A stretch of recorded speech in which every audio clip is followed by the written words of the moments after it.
Hey, this is gonna be something a lot more different.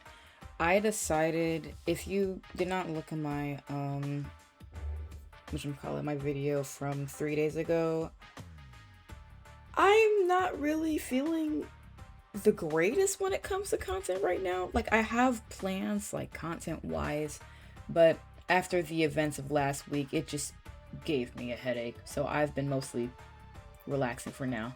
In the background, you will see me doing a speed edit for a video. I'll put the thumbnail up here.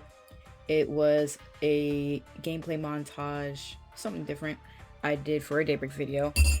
Excuse me, my tea. Before, like, a good bit before I posted that one, rant. Apologies.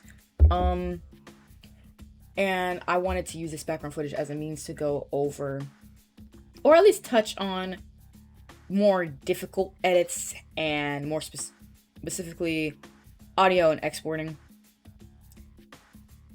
Now, we'll start off with audio. Again, this is just gonna play in the background.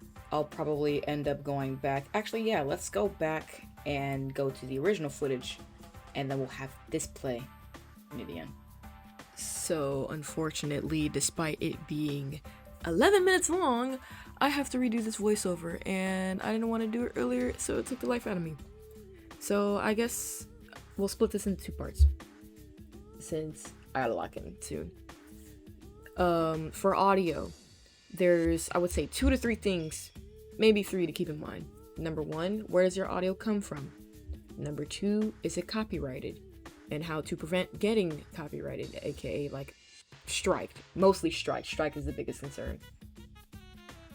And 3, how should I go about crediting that audio and or tweaking it to fit the levels within the video? Number 1, what is the music I'm using? I use a lot of older stuff, so let's say stuff from like anywhere between the PS1 era to like indie games around like 2023, maybe 2025, 4, 5, 6, but usually nothing past 2023. Now, when I mean that, I think the latest ones would probably be like Psychopomp, the original one, and the High Wall Loophole, which will be in the video after this because I'm probably going to end up double uploading today and calling it for the summer. So those are where they come from. They're going to tie into, is it copyrighted?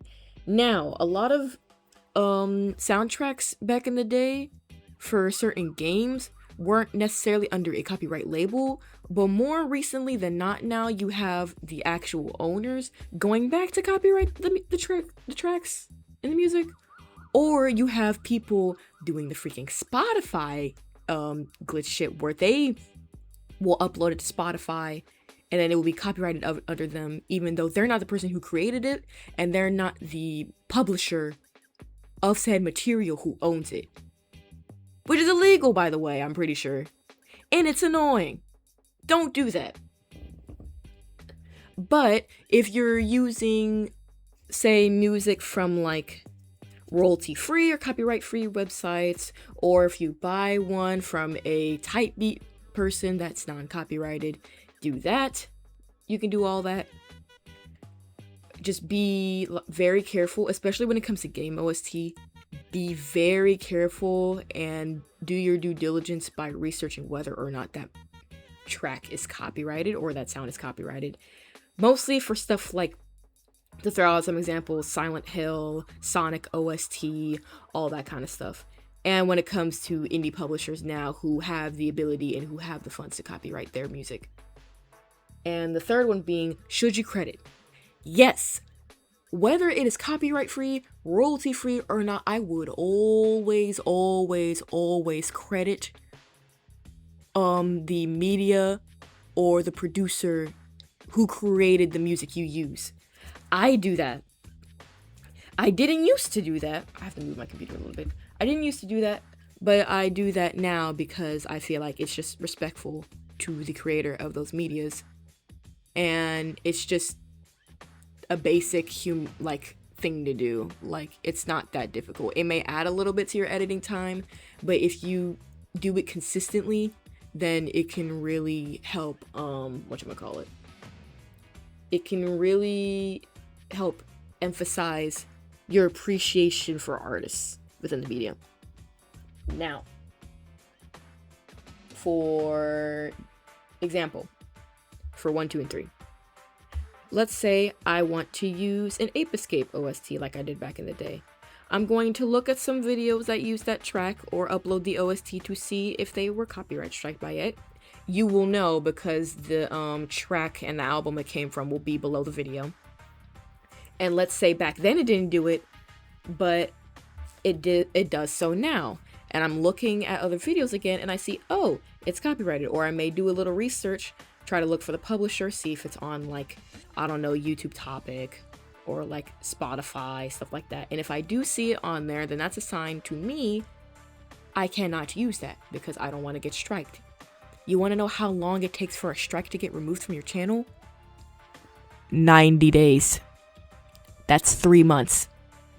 Ain't nobody got time to be waiting 3 whole months for stuff like that. So it's just better to avoid it altogether. Now, if you're somebody who does like animatics and stuff and you want to use these tracks and it's more of like a band or an indie artist or something like that, you could go out of your way to contact said artist to see if you have permission to use it.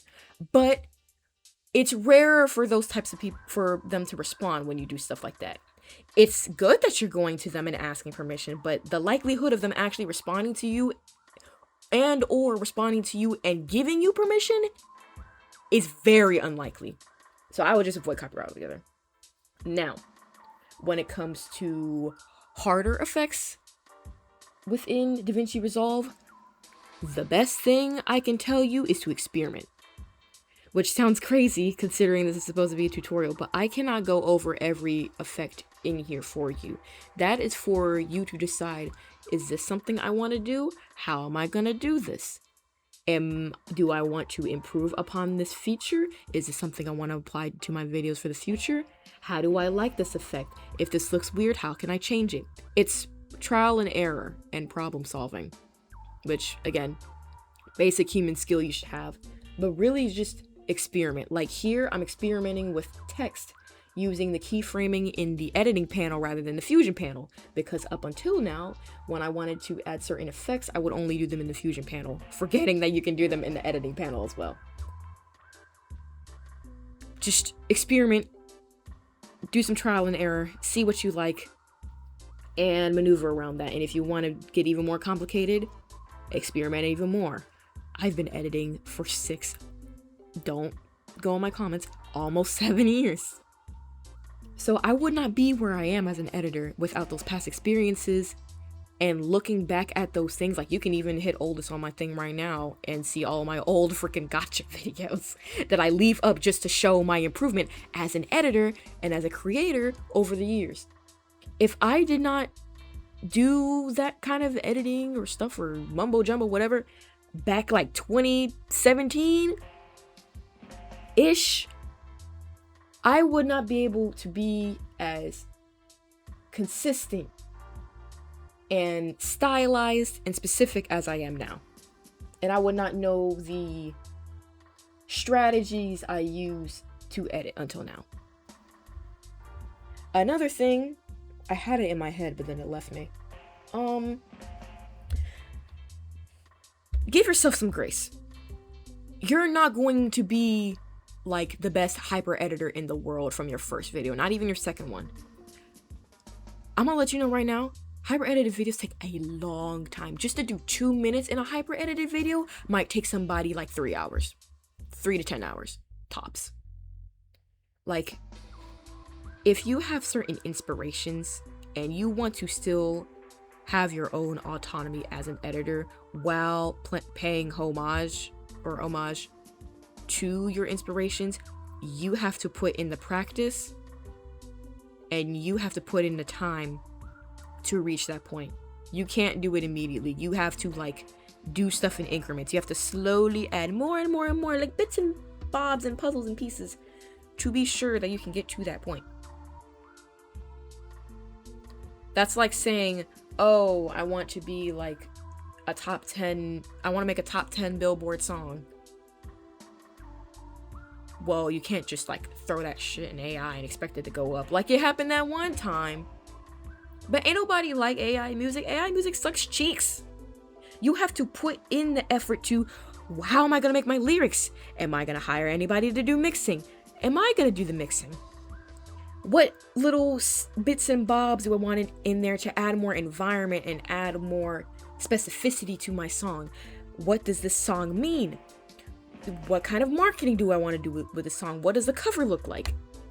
All of these little bits and bobs, you have to put in the effort to reach the point you want to reach when it comes to editing. Especially if you like do this for like money, and especially if you plan on doing it for a living, either like commercially or for other channels. Practice and effort is everything. So yeah, that's the best thing I can say. TLDR for audio. Where do you get the audio? Like what media, etc. Is that copyrighted? If so, don't use it. Or if it's like a certain artist, I don't know. You could Gmail for permission, but it's unlikely that they will respond. And be sure to credit the music that you use, whether it's copyright free, no need to credit or not. I just think that just shows basic respect towards the artists you borrow stuff from. For editing or like harder effects, experiment, mess around with things, play around in the Fusion menu, play around in the edit menu with the keyframes and inspector, play around with layer effects, just see what you like. And I'm just going to skip over a little bit of this because I think it's just me replaying the footage and show you how to export your video. Isn't that so fun? Today we have a fun little guest because I finished the 98 version and I'm obsessed. Everybody say hi to Vash the Stampede. I love him so much. Oh my god. Anyway, so what you want to do, when you upload it for YouTube, it might be very tempting to do YouTube 1080p or TikTok 1080p. Don't do that. Please don't do that. What you want to do, because you could do it in custom export, but I don't do that either. What you want to do, you go to H.264 master, click that joint. You want to give the file or whatever a straightforward name that's going to be easy to search. So let's say I'm going to do how to Davinci episode, no, EP, no, underscore EP underscore 4-4-5. These spaces, no, these dashes right here are supposed to indicate spaces within the file, because if you just do space and then the other thing, it's going to be a little difficult to search up. And so now, what you want to do is browse and just find a folder that you want to put it in. Basically, just find a location that works for you. You should always render as a single clip in a video. These are the format settings you should have. I don't touch advanced settings or anything you want to add to render queue. What's going to happen, it's going to assign it a job. After you get that one job, you want to hit render all, and it should render it and save it in your file, and boom, you have your video. Yay, nice. Now, if your job fails for any reason, it will give you a specific area where the job failed at within the timeline, and it's your job to go to that part of the timeline and fix that. What happens to me, like the only time I've ever had a job fail is if you export something and a file has been deleted or moved within your files. So the file destination to that image is different and it can't trace it, so then it fails. Or it does it a lot with GIFs. So if you have GIFs that you like to use, I just recommend turning them into an MP4 and using them that way. Those are the only times I really have a job fail like that. And yeah, no. You have a video. Yay! Everybody say hi to Vash the Stampede. I know this looks crazy, but I had to edit it to make it cohesive with my laptop thumbnail. Wallpaper. Originally, I was gonna have this be 5 videos, but because, whatchamacallit?